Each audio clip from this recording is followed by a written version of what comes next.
السلام علیکم ورحمۃ اللہ وبرکاتہ۔ تمام معزز خواتین و حضرات کو خوش آمدید ہے۔ بہت سے لوگ نئے گروپ میں شامل ہوئے ہیں، وہ حضرات پریشان نہ ہوں،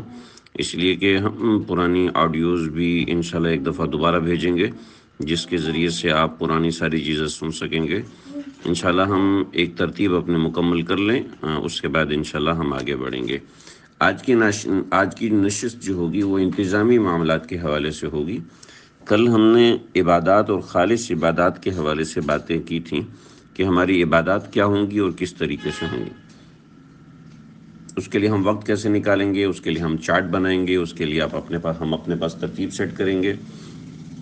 اس کے لیے ہم نے کس طریقے سے قدم بقدم چلنا ہے، وہ سب چیزیں ہم نے پڑھی ہیں۔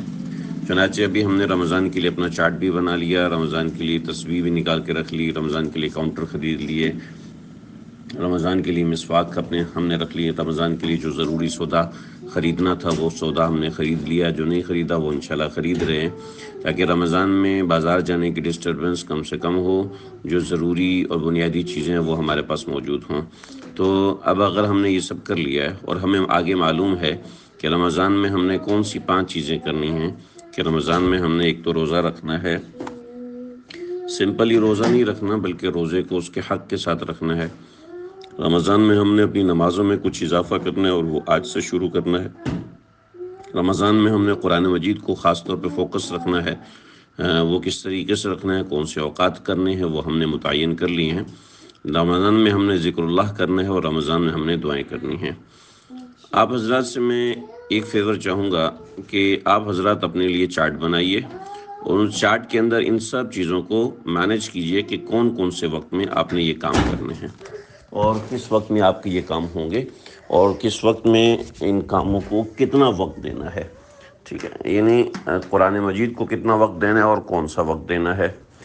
اسی طریقے سے ذکر اللہ کو کتنا وقت دینا ہے اور کون سا وقت دینا ہے،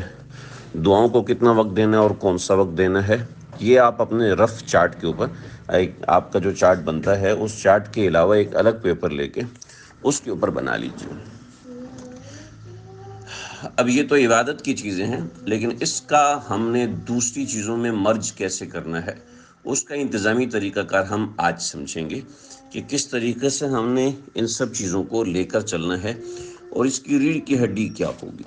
تو انشاءاللہ ہم ان چیزوں کو سمجھیں گے، سیکھیں گے، اور آج کی نشست کل کی نشست کے مقابلے میں کچھ مختصر ہوگی، لیکن انشاءاللہ وہ ساری کی ساری چیزیں اس کے اندر آ جائیں گی۔